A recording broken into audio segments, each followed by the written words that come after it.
साथियों, आप सभी को नमस्कार।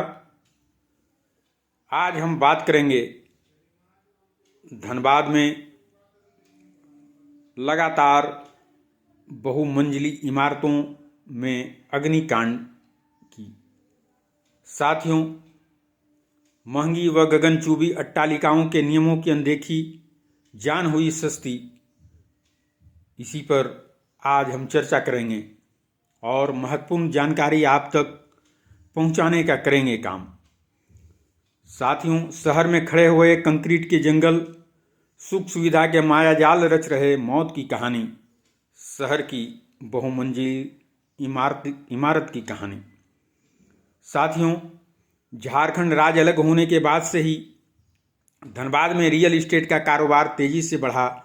देखते ही देखते पिछले 22 साल में पूरा शहर गगनचुंबी अट्टालिकाओं से भर गया।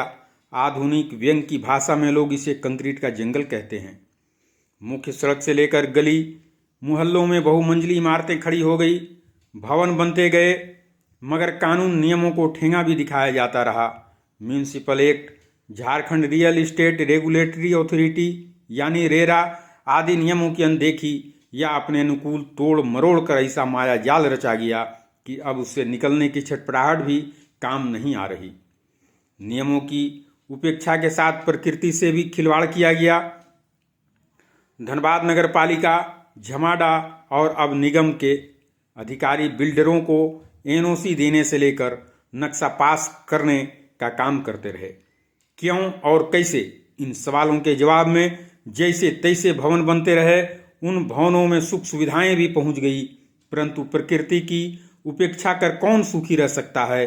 आग, पानी, बिजली आदि का संकट वैसे भी परेशान कर रहा है। यह संकट कभी विपदा बनकर सामने खड़ा होता है तो शहर में अगलगी, शॉर्ट सर्किट व जल प्लावन की घटना सामने आती है।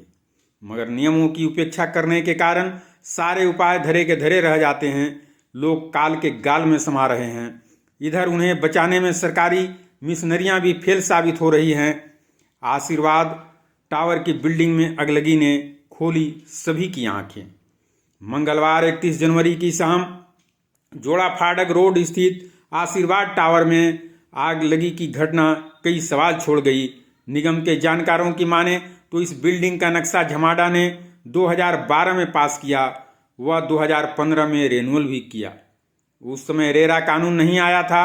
20 फीट सड़क पर अधिकतम 9 फ्लोर तक बिल्डिंग का निर्माण किया जा सकता था, लेकिन बिल्डिंग के चारों ओर 16.4 फीट खाली जगह छोड़ना अनिवार्य था। साथ ही सभी फ्लोर पर सीढ़ी के पास आग बुझाने की सामग्री, पाइप, पानी की व्यवस्था जरूरी थी, लेकिन अगलगी के समय सिर्फ 3 फ्लोर पर ही आग बुझाने की सामग्री मिली। बिल्डिंग का निर्माण भी उस वक्त के नियम के खिलाफ था। 11 फ्लोर तक बिल्डिंग का निर्माण हुआ था। बिल्डिंग के चारों खाली जगह भी नियम के मुताबिक नहीं थी। 2016 से नियमों में हुआ है बदलाव।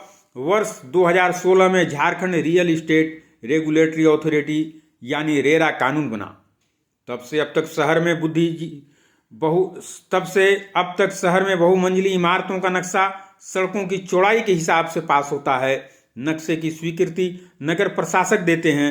रेरा कानून के अनुसार 40 फीट सड़क पर बीजी, 9.20 फीट सड़क पर बीजी, 4.22 फीट सड़क पर बीजी 4 तक इमारत का निर्माण किया जा सकता है।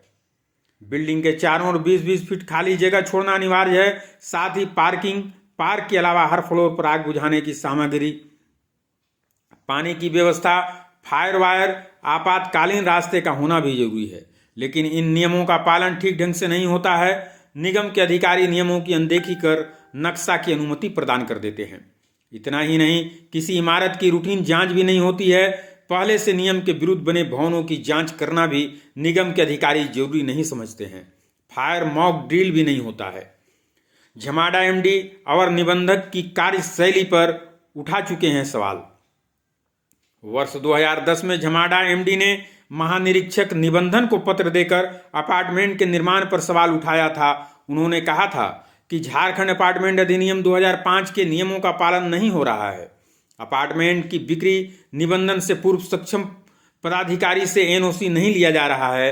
जिला अवर निबंधक द्वारा नियमों का अनुपालन नहीं हो रहा है। ऐसे में झमाड़ा के साथ राज्य सरकार को राजस्व की हानि हो रही है। इसके बाद 2013 में डीसी की अध्यक्षता में बैठक हुई। डीसी ने जिला अवर निरीक्षक को अपार्टमेंट की जांच के बाद ही बिक्री के लिए एनओसी प्रदान करने का निर्देश दिया था, लेकिन तब से आज तक पदाधिकारियों के घालमेल के कारण किसी भी अपार्टमेंट की बिक्री की अनुमति आसानी से दे दी जाती है। सवालों से बचते दिखे निगम के अधिकारी। आवासीय नक्शे से जुड़े मामले की जानकारी लेने के लिए जब नगर आयुक्त सत्येंद्र कुमार से संपर्क करने की कोशिश की गई तो उन्होंने व्यवस्था का हवाला देते हुए मिलने से ही इनकार कर दिया। बाद में फोन पर संपर्क करने पर फोन उठाना जरूरी नहीं समझा। डीसी ने निगम के अधिकारियों को दिए जांच के आदेश। डीसी संदीप सिंह ने कहा कि आशीर्वाद टावर की घटना बहुत दुखद है। 14 लोगों की जान चली गई। बचाए गए लोगों को बेहतर स्वास्थ्य सेवा उपलब्ध कराने का प्रयास किया जा रहा है। आज बिल्डिंग को लेकर नगर निगम के अधिकारियों के साथ बैठक की गई है। उनका कहना है कि नक्शा 2012 में झमाड़ा के पास हुआ था, झमाड़ा से पास हुआ था, उसे 2015 में रिन्यूअल भी किया गया। इसके बाद भी निगम के अधिकारियों को आदेश दिया गया है कि बिल्डिंग तय मानकों के अनुरूप बना है या नहीं, इसकी जांच करें। आग लगने के बाद 2 फ्लोर की क्या स्थिति है, इससे भी अवगत कराएं।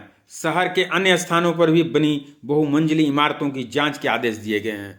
साथियों, सवाल यह उठता है कि जब कोई घटना घटती है, बड़ी घटना घटती है, तभी अधिकारी सक्रिय होते हैं। इससे पूर्व वह कुंभकर्णी निद्रा में सोए रहते हैं। सिर्फ ऑफिस में बैठकर खाना पूर्ति की बात होती है, इसके अलावे उन्हें कोई मतलब नहीं होता है। सिर्फ पैसा, सिर्फ पैसा, सिर्फ रिश्वत, सिर्फ रिश्वत। कानून को ठेंगा दिखाते हुए, कानून को फाइलों में दाब कर रखते हुए सारी बातों को मनमाने तरीके से किया जाता है। इसके लिए साथियों, जो दोषी हैं उन्हें उन पर अविलंब कार्रवाई की आवश्यकता है। मैं मांग करता हूं मुख्यमंत्री झारखंड सरकार से कि इस बिल्डिंग के बनाने वालों, इस बिल्डिंग के पास करने वालों और इससे संबंधित जुड़े अधिकारियों पर अविलंब कार्रवाई की जाए। साथ ही साथ यह आश्वस्त किया जाए कि पुनः इस तरह की पुनरावृत्ति न हो, इस तरह का अग्निकांड न हो। धन्यवाद।